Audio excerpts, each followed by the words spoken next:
Mother മേരിയോടൊപ്പം തന്നെ അർക്കേഞ്ചൽസിന്റെ സാന്നിധ്യവും അന്ന് ആരൊക്കെയാണ് അർക്കേഞ്ചൽസ് എന്നുള്ളതിനെ പറ്റിയും ഈ അർക്കേഞ്ചൽസിന്റെ പ്രാധാന്യം എന്താണ് എന്നുള്ളതിനെ പറ്റിയും ഓരോ അർക്കേഞ്ചലിന്റെയും ഡ്യൂട്ടി അതല്ലെങ്കിൽ അവരുടെ സേവനം അല്ലെങ്കിൽ അവരുടെ ഏരിയ ഓഫ് സ്പെഷ്യലൈസേഷൻ എന്താണ് എന്നുള്ളതിനെ പറ്റിയും വളരെ വ്യക്തമായിട്ട് നമുക്ക് ക്ലാരിറ്റി ലഭിക്കും. അർക്കേഞ്ചൽസിന്റെ സാന്നിധ്യം, മാലാഖമാരുടെ സാന്നിധ്യം നിങ്ങൾക്ക് എങ്ങനെ അനുഭവിക്കാൻ സാധിക്കും, എപ്രകാരമാണ് നമ്മൾ അവരോട് നമ്മുടെ പ്രേയേഴ്സ് റിക്വസ്റ്റ് ചെയ്യേണ്ടത് തുടങ്ങിയ കാര്യങ്ങളും ഈ ഒരു ബുക്കിൽ രേഖപ്പെടുത്തിയിട്ടുണ്ട്. മാലാഖമാരെ അന്ന് കണ്ട ആളുകൾ കണ്ടു, ആ ഒരു വിഷ്വല് കാണാൻ സാധിച്ച ആളുകളത് കണ്ടു. ഇനി കാണണമെന്ന് ആഗ്രഹമുള്ള ആളുകളുണ്ടെങ്കിൽ നിങ്ങൾ നേരിട്ട് വരുവാണ് എന്നുണ്ടെങ്കിൽ ഞാൻ ആ വിഷ്വല് കാണിക്കാം. നിങ്ങൾക്ക് അറിവില്ലാത്ത കാര്യം ഉണ്ട് എന്ന് നിങ്ങളൊന്ന് മനസ്സിലാക്കുന്നതിന് വേണ്ടിയായിരുന്നു. അതിനെയും താറടിച്ച് മോശമായിട്ട് ചിത്രീകരിക്കുക എന്ന് പറയുമ്പോൾ നിങ്ങളുടെ ഉള്ളിലെ വിഷം എന്തോരമുണ്ട് എന്നുള്ളത് മനസ്സിലായി. ഞാൻ മാത്രമല്ല ഏഞ്ചൽസിനുമായിട്ട് കമ്മ്യൂണിക്കേറ്റ് ചെയ്ത ആളാണ്. ഇപ്പൊ അപ്പാരിഷൻ, മാതാവിന്റെ അപ്പാരിഷൻ, ഏഞ്ചൽസിന്റെ അപ്പാരിഷൻ നടന്ന വീടാണ് ഞങ്ങളുടേത്. അത് എൻ്റെ ക്ലയൻസ് ലൈവായിട്ട് അവർക്ക് ഞാൻ കൺസൾട്ടേഷൻ കൊടുക്കുമ്പോൾ അവർ കണ്ടതാണ്. എൻ്റെ സ്റ്റാഫിന് ഞാൻ ട്രെയിനിങ് കൊടുക്കുന്ന സമയത്ത് അവർ കണ്ടതാണ്. അവർക്ക് നമസ്തേ. PMTV publishing house psychic medium Teresa എന്നുള്ള ഈ ചാനലിലെ മറ്റൊരു മനോഹരമായ എപ്പിസോഡിലേക്ക് നിങ്ങൾക്ക് ഏവർക്കും സ്വാഗതം. ഞാൻ doctor T T Varghese, psychic medium and tarot consultant.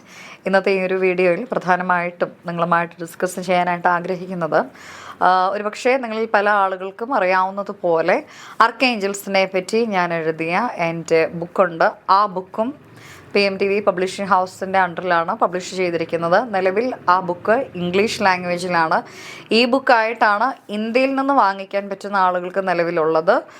Print കുറച്ച് മാസങ്ങൾക്കുള്ളിൽ തന്നെ നിങ്ങളിലേക്ക് എത്തിക്കാനായിട്ട് ഞാൻ പരമാവധി ശ്രമിക്കുന്നുണ്ട്. വേൾഡ് വൈഡ്, ഇപ്പോൾ USA നിന്നും കാനഡയിൽ നിന്നും UK നിന്നൊക്കെയുള്ള ആളുകൾ പ്രിൻറ്റ് ബുക്കായിട്ട് ഓൾറെഡി അത് വാങ്ങിച്ചത് എനിക്ക് വീഡിയോ അയച്ചു തന്നിട്ടുണ്ടായിരുന്നു. വളരെ മനോഹരമായിട്ടുള്ള ഒരു പ്രിൻ്റായിരുന്നു ബുക്ക്. അതിൻ്റെ കണ്ടൻസ് എന്നൊക്കെ പറയുന്നത് നമുക്ക് കിട്ടിയിരിക്കുന്ന പ്രൈമറി ഇൻഫർമേഷൻസ്, അപ്പാരിഷൻസ്, മദർ മേരിയുടെയും അർക്കേഞ്ചൽസിൻ്റെയൊക്കെ അപ്പാരിഷൻസിൽ നിന്ന് ലഭിച്ചിരിക്കുന്ന ഇൻഫർമേഷനെ ബേസ് ചെയ്ത് എഴുതിയിരിക്കുന്ന പ്രൈമറി ഇൻഫർമേഷൻ കിട്ടി എഴുതിയിരിക്കുന്ന ബുക്കാണ്. അപ്പം അർക്കേഞ്ചൽസ് അതല്ലെങ്കിൽ പ്രധാന ദൂതന്മാർ ആരൊക്കെയാണ് എന്നുള്ളതിനെപ്പറ്റി ഓൾറെഡി എൻ്റെ മലയാളം ബുക്ക് വാങ്ങിച്ച ആളുകൾക്ക് അതറിയാം.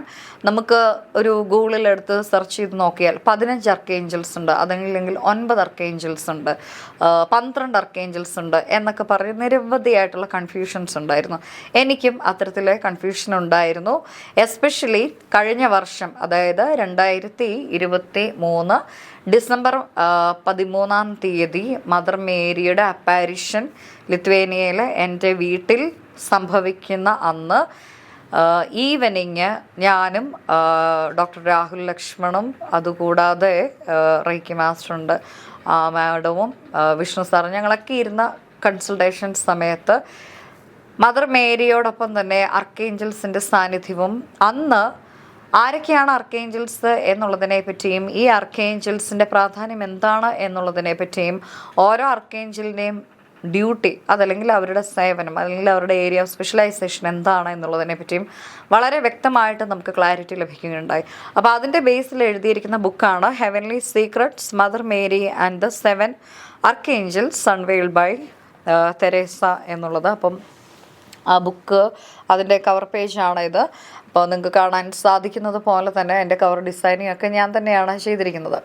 അപ്പോൾ ഈ ഒരു ബുക്കിനെ പറ്റി പ്രധാനമായിട്ടും പറയേണ്ടത്, നിലവിൽ നിങ്ങൾക്ക് അവൈലബിൾ ആയിട്ടുള്ളത് ഈ ബുക്കായിട്ടാണ്, കിൻഡിൽ എഡിഷനാണ്. അപ്പോൾ നിങ്ങൾക്ക് ഫോണിൽ തന്നെ അതല്ലെങ്കിൽ ലാപ്ടോപ്പിലോ കമ്പ്യൂട്ടറിലോ ഒക്കെ അത് വാങ്ങിക്കുവാനും വായിക്കുവാനും സാധിക്കും. ഈ ഒരു ബുക്കിൻ്റെ മെയിൻ കണ്ടൻസ് ഓൾറെഡി ഞാൻ പറഞ്ഞതുപോലെ 7 പ്രധാനപ്പെട്ട അർക്കേഞ്ചൽസ് ആണ്. ഈ 7 പ്രധാനപ്പെട്ട അർക്കേഞ്ചൽസ് ആരൊക്കെയാണ് എന്നുള്ളതിൻ്റെ ഡീറ്റെയിൽസ് ബുക്കിലുണ്ട്. അതുകൂടാതെ നമ്മൾ ഓരോ അർക്കേഞ്ചലിനോടും പ്രധാന ദൂതന്മാരോടും എപ്രകാരമാണ് പ്രാർത്ഥിക്കേണ്ടത്, ഓരോ പ്രധാന ദൂതന്മാരുടെയും ഉത്തരവാദിത്തങ്ങൾ എന്തൊക്കെയാണ്, അപ്പോൾ അതെങ്ങനെ സ്പിരിറ്റ് വേൾഡുമായിട്ട് കണക്റ്റ് ആയിരിക്കുന്നു, അർക്കേഞ്ചൽസിൻ്റെ സാന്നിധ്യം, മാലാഖമാരുടെ സാന്നിധ്യം നിങ്ങൾക്ക് എങ്ങനെ അനുഭവിക്കാൻ സാധിക്കും, എപ്രകാരമാണ് നമ്മൾ അവരോട് നമ്മുടെ പ്രേയേഴ്സ് റിക്വസ്റ്റ് ചെയ്യേണ്ടത് തുടങ്ങിയ കാര്യങ്ങളും ഈ ഒരു ബുക്കിൽ രേഖപ്പെടുത്തിയിട്ടുണ്ട്. പല ആളുകളും എന്നോട് ചോദിച്ചിരുന്നു, മാഡം എന്തുകൊണ്ടാണ് മാലാഖമാരുടെ വീഡിയോ നമ്മൾ കഴിഞ്ഞ വർഷം ഡിസംബർ 24 ഞാനത് റിലീസ് ചെയ്തതാണ്. ഇന്നിപ്പോൾ എക്സാക്ട്ലി ഡിസംബർ 19, 2024 അപ്പം ഈ വീഡിയോ റെക്കോർഡ് ചെയ്യുന്നതും ആലുവയിലാണ്. അപ്പോൾ നിങ്ങൾ ശ്രദ്ധിക്കേണ്ട ഒരു കാര്യം, എന്തുകൊണ്ടാണ് അത് ഡിലീറ്റ് ആയത് എന്നുള്ളത്, അല്ലെങ്കിൽ അത് കാണുന്നില്ല എന്ന് പറഞ്ഞതിൻ്റെ മെയിൻ ഒരു റീസൺ എന്ന് പറയുന്നത്, ഫസ്റ്റ് ഓഫ് ഓൾ നമ്മുടെ ചാനൽസിന് ടെക്നിക്കൽ എറേഴ്സ് വന്നു. അപ്പോൾ അതുകൊണ്ടാണ് അത് സ്റ്റോപ്പ് ആയിരിക്കുന്നത്. അതുകൂടാതെ തന്നെ ഈ ആർക്കേഞ്ചൽസിൻ്റെ വീഡിയോ, ആ ഏഞ്ചലിക് വീഡിയോ നടക്കുന്ന സംഭവം തന്നെ സെപ്റ്റംബർ 2023 ആ സമയത്ത് ഞാൻ എൻ്റെ റൈറ്റ് നീ, കാൽമുട്ടും ഈ ഷോൾഡറും ഫ്രാക്ചറായി ഇവിടെ കൊച്ചിയിൽ കട്ടിലേൽ കിടക്കുകയാണ്.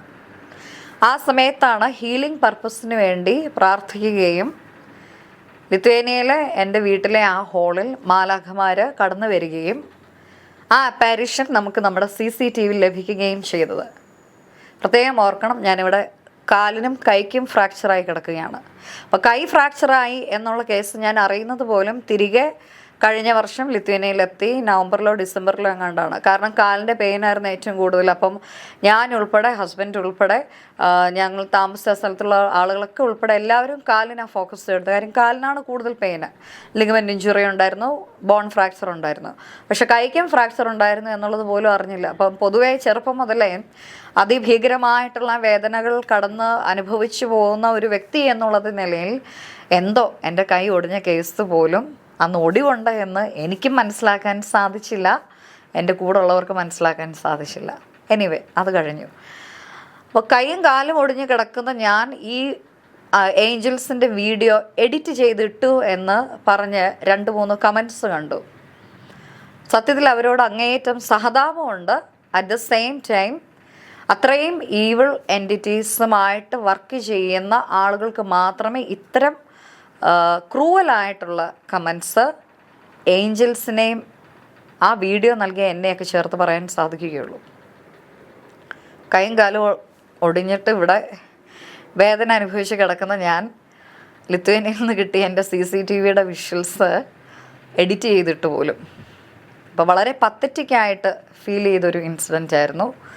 അപ്പോൾ അങ്ങനെയൊക്കെ ഇടണം എന്നുണ്ടെങ്കിൽ അത് ഈവിൾ എൻറ്റിറ്റീസുമായിട്ട് എപ്പോഴും വർക്ക് ചെയ്യുകയും അതിൻ്റെ അടിമത്തത്തിൽ നിൽക്കുകയും അതോടൊപ്പം തന്നെ കൂടെ നിൽക്കുന്ന ആളുകളെ കൂടെ അങ്ങനെ മാനിപ്പുലേറ്റ് ചെയ്യുവാനും സാധിക്കുന്ന വ്യക്തിത്വങ്ങൾക്ക് മാത്രമേ ഇത്തരത്തിലെ സംസാരങ്ങൾ ഉണ്ടാക്കാൻ സാധിക്കുകയുള്ളൂ. അങ്ങനെ ടൈപ്പ് ചെയ്യാൻ നിങ്ങളുടെ വിരലുകൾ അനങ്ങുകയുള്ളൂ. ഈ റീസൺ വളരെ ഇമ്പോർട്ടൻ്റ് ആയിരുന്നു. അടുത്തൊരു കാര്യം, മാലാഖമാരുടെ അപ്പാരിഷൻ്റെ ആ വീഡിയോയ്ക്കകത്തുനിന്ന് മാലാഖമാരുടെ ഫോട്ടോസ് എടുത്ത് പ്രാർത്ഥിച്ചോട്ടെ മാഡം എന്ന് ചോദിച്ച് എനിക്ക് മെസ്സേജ് അയച്ചു ഒരുപാട് ആളുകളുണ്ട്. തീർച്ചയായിട്ടും പ്രാർത്ഥിച്ചു എന്ന് ഞാൻ പറഞ്ഞു. എന്നാൽ അതേ സെയിം ഫോട്ടോസ് യൂസ് ചെയ്തുകൊണ്ട് ഈ ഡിസ്റ്റർബിങ് ആയിട്ടുള്ള കമൻറ്റ്സ്, അത് യൂട്യൂബേഴ്സ് ആകാം, ബാക്കിയുള്ള ആളുകളാകാം, എഗെയിൻ ഞാൻ പറഞ്ഞതുപോലെ സത്തൻ വർഷിപ്പേഴ്സ് ഉണ്ട്. അപ്പം ഇങ്ങനെയുള്ള ആളുകളൊക്കെ ഉണ്ട്. അതുകൊണ്ടാണ് ഇത് ഇനി ഇടില്ലാത്തത്.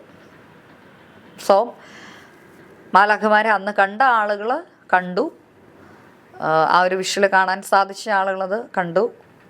ഇനി കാണണമെന്ന് ആഗ്രഹമുള്ള ആളുകളുണ്ടെങ്കിൽ നിങ്ങൾ നേരിട്ട് വരുവാണ് എന്നുണ്ടെങ്കിൽ ഞാൻ ആ വിഷ്വൽ കാണിക്കാം. അല്ലാതെ ഇനി അത് ഒരു പബ്ലിക്കലി നിങ്ങളുടെ പുച്ഛത്തിനും കളിയാക്കലിനും അഹങ്കാരത്തിനും ഒന്നും വിട്ടുകൊടുക്കുവാനായിട്ട് സാധിക്കുകയില്ല. അതൊക്കെ അത്രയും പവിത്രമായിട്ടുള്ള കാര്യങ്ങളാണ്. മാലാഖമാരെ വിളിച്ചു വരുത്തി നിങ്ങളുടെ ഇഷ്ടത്തിനനുസരിച്ച് ആഗ്രഹസാധ്യം നടത്തുവാനും എന്താ പറയുക, കോംപ്ലിക്കേഷൻ ആക്കുവാനും ഒന്നും ആർക്കും സാധിക്കത്തില്ല. ഹൃദയത്തിൽ നിന്നുള്ള എൻ്റെ ആത്മാർത്ഥമായിട്ടുള്ള പ്രാർത്ഥനയായിരുന്നു ഏഞ്ചലിക് പ്രലത്തിൽ നിന്നും അത്രയും വലിയൊരു ഹെൽപ്പ് എനിക്ക് ലഭിക്കുവാനായിട്ട് കാരണം. അതുകൊണ്ട് തന്നെയാണ് കൈ ഒടിഞ്ഞിട്ട് പോലും ആ പെയിൻ എനിക്കൊരു പക്ഷേ മനസ്സിലാക്കാൻ പറ്റാതെ പോയത്. സോ നിങ്ങളത് മനസ്സിലാക്കുക. നമ്മൾ ഡിവൈൻ ആയിട്ട് നിൽക്കാനാണ് എപ്പോഴും ശ്രമിക്കേണ്ടത്.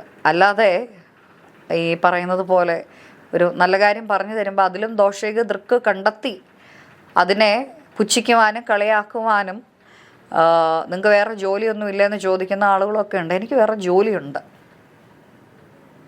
ഒന്നല്ല ജോലികളുണ്ട്.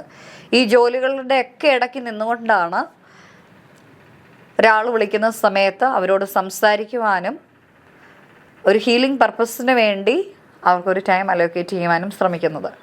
അടുത്തൊരു കാര്യം എന്ന് പറയുന്നത്, ഞാൻ നോട്ടീസ് ചെയ്തൊരു കേസ്, ഈ ചാനൽ കാണുന്ന ആളുകളൊക്കെ ചിലപ്പോൾ ഒരുപക്ഷെ പുതിയ ആളുകളായിരിക്കാം. വർഷങ്ങളായിട്ട് ഞാൻ ടാരറ്റ് കൺസൾട്ടേഷൻ ചെയ്യുന്ന ആളാണ്, വർഷങ്ങളായിട്ട്. അപ്പം അന്ന് ഇവിടെ ആരും ടാരറ്റ് എന്നൊരു കാര്യത്തിനെ പറ്റി പോലും കേരളത്തിൽ അധികം ആളുകൾക്ക് അറിയില്ല, എന്താണെന്നുകൂടെ അറിയില്ല. അപ്പോൾ ഫ്രീ കൺസൾട്ടേഷൻ എല്ലാ ആഴ്ചയിലും 2.5-3 മണിക്കൂർ എൻ്റെ അവിടുത്തെ റിസർച്ചിൻ്റെയും ടീച്ചിങ്ങിൻ്റെയൊക്കെ സമയം കഴിഞ്ഞ് നമുക്ക് ആകെ റെസ്റ്റ് എടുക്കാൻ പറ്റുന്ന സമയം സാറ്റർഡേ സൺഡേ ആണ്. ആ സാറ്റർഡേ സൺഡേയിൽ നമ്മുടെ വീട്ടിലെ ജോലികളും കുക്കിങ്ങും ക്ലീനിങ്ങും ഇതൊക്കെ കഴിഞ്ഞതിന് ശേഷം 2.5-3 മണിക്കൂറോളം ഫ്രീ കൺസൾട്ടേഷൻ വർഷങ്ങളായിട്ട് ചെയ്തുകൊണ്ടിരുന്ന ഒരു വ്യക്തിയാണ് ഞാൻ.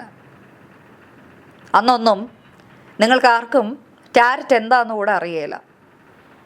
അപ്പം എന്നിട്ട് ഇവിടെ വന്നിട്ട് നമ്മൾ ഫ്രീ കൺസൾട്ടേഷൻ കൊടുക്കുന്നില്ല എന്നൊക്കെ പറയുമ്പോൾ ശരിക്കും നല്ല ഹൃദയവേദനയുണ്ട്. ഫ്രീ കൺസൾട്ടേഷൻ കൊടുക്കും തോറും നിങ്ങൾ എന്നെ ദുരുപയോഗം ചെയ്തുകൊണ്ടിരിക്കുകയായിരുന്നു എന്നുള്ളത് ഞാൻ മനസ്സിലാക്കാൻ ഒരല്പം വൈകി എന്നേ ഉള്ളൂ. കൺസൾട്ടേഷൻ വേണമെന്നുണ്ടെങ്കിൽ പിന്നെ ഇതൊക്കെ കർമ്മഘടകങ്ങളും കൂടെയാണ്. കർമ്മഘടകം, നിങ്ങളൊരു ചായ ഒരു പുറത്ത് പോയി വാങ്ങിക്കാൻ പോയാൽ തീർച്ചയായിട്ടും അവിടെ നിൽക്കുന്ന ആ മനുഷ്യന് എന്ത് കൊടുക്കണം? സർവീസ് ഫീസ് കൊടുക്കണം.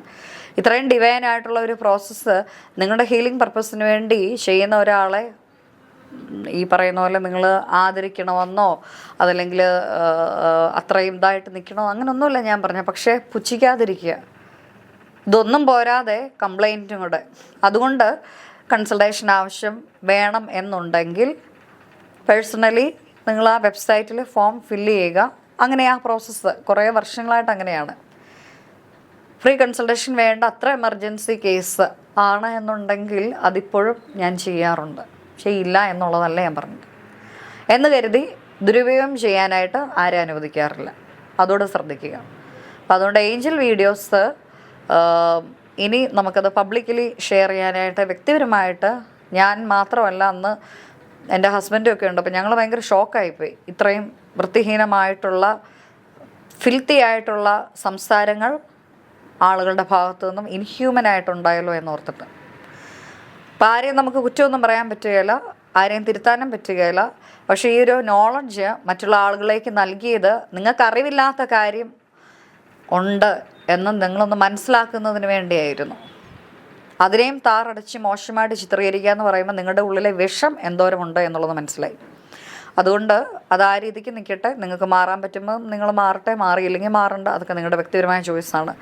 സോ എന്നെ സംബന്ധിച്ച് അത്രയും ഡിവൈനായിട്ടുള്ള ഒരു കർമ്മവും ആ ഒരു എനർജിയും ദുരുപയോഗം ചെയ്യുവാനും നമുക്ക് ഈ പറയുന്ന പോലെ കിട്ടിയിരിക്കുന്ന മെസ്സേജസ് അവഗണിക്കുവാനും ഒന്നും ഇനി ഒരു കാരണവശാലും സാധിക്കുകയില്ല. നിങ്ങളുടെ വിഡ്ഢിത്തരത്തിന് അത്തരത്തിലെ ഡിവൈനായിട്ടുള്ള വിഷ്വൽസിനെ നിങ്ങളുടെ തമാശയ്ക്ക് വേണ്ടി ഇട്ട് തരികയില്ല. കാര്യം നിങ്ങളൊക്കെ ഒരു സമയം വരെ ഈ ഭൂമി കാണുള്ളൂ, ഞാനും ഒരു സമയം വരെ ഉള്ളൂ. നമ്മുടെ ഈ വീഡിയോസൊക്കെ ഇനി അവിടെ കിടക്കാൻ സാധ്യതയുണ്ട്. അപ്പോൾ അതുകൊണ്ട് ഈശ്വരാനുഗ്രഹത്തോട് ജീവിക്കുക, ഈശ്വരനുമായിട്ട് കൂടുതൽ അടുത്ത് നിൽക്കുക, അല്ലാതെ ഈവിൾ സ്പിരിറ്റുമായിട്ട് കൂടുതൽ വർക്ക് ചെയ്ത് സ്വയം നശിക്കാതിരിക്കുക. കാര്യം ഈ കമൻസൊക്കെ ഇടുന്ന ആളുകളുടെ എനർജിയൊക്കെ നമുക്ക് സ്കാൻ ചെയ്യാനൊക്കെ പറ്റുമേ. അപ്പം നിങ്ങളുടെയൊക്കെ എനർജി എന്ന് പറയുന്നത് ഭയങ്കര കോംപ്ലിക്കേറ്റഡാണ്. കുഞ്ഞാടിൻ്റെ രൂപത്തിൽ ഇരുന്നിട്ട് ഇത് പറയുന്നു അത് പറയുന്നു എന്നൊക്കെ പറഞ്ഞുകൊണ്ട് ഒന്ന് എന്താണ് സത്യം പറഞ്ഞു കഴിഞ്ഞാൽ സ്വയം നിങ്ങളാണ് ചിന്തിക്കേണ്ടത്. അപ്പോൾ അതുകൊണ്ട് അത് ചിന്തിക്കുക.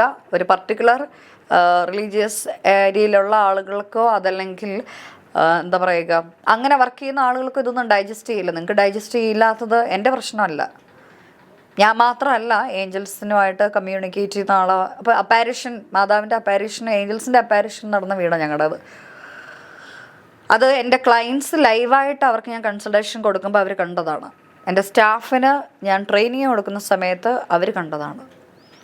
അപ്പോൾ ഇതൊന്നും ആരെയും പറഞ്ഞ് ബോധ്യപ്പെടുത്തുവാനും എന്താ പറയുക നിങ്ങളേക്ക് ഇത് കൂടുതൽ ഇതാക്കുവാനോ ഒന്നും പറയുന്നതല്ല. പക്ഷേ ഈ വിവരക്കേട് പറയുമ്പോൾ അത് കേട്ടിരിക്കുന്നതിന് ഒരു പരിധിയുണ്ട്. അതുകൊണ്ട് തീർച്ചയായിട്ടും നിങ്ങളുടെ ഫിൽത്ത് കൺട്രോൾ ചെയ്തിട്ട് മാറാനായിട്ട് ശ്രമിക്കുക, അത്രേ എനിക്ക് പറയാനുള്ളൂ. എന്തായാലും കൂടുതൽ എപ്പിസോഡ്സ്, നന്മയായിട്ടുള്ള എപ്പിസോഡ്സ്, നല്ല കാര്യങ്ങളൊക്കെ നമുക്ക് സംസാരിക്കാം. എത്രയോ കാര്യങ്ങൾ പറയാനുണ്ട്, എത്രയോ മനോഹരമായിട്ടുള്ള ജീവിതമാണ്. അപ്പോൾ അതിനെ കൂടുതൽ മാറ്റത്തിലേക്ക്, നന്മയിലേക്ക് മാറ്റുവാനായിട്ട് ഏവർക്കും സാധിക്കട്ടെ എന്ന് പ്രാർത്ഥിക്കുന്നു. എല്ലാവിധ നന്മയും നേരുന്നു. Thank you.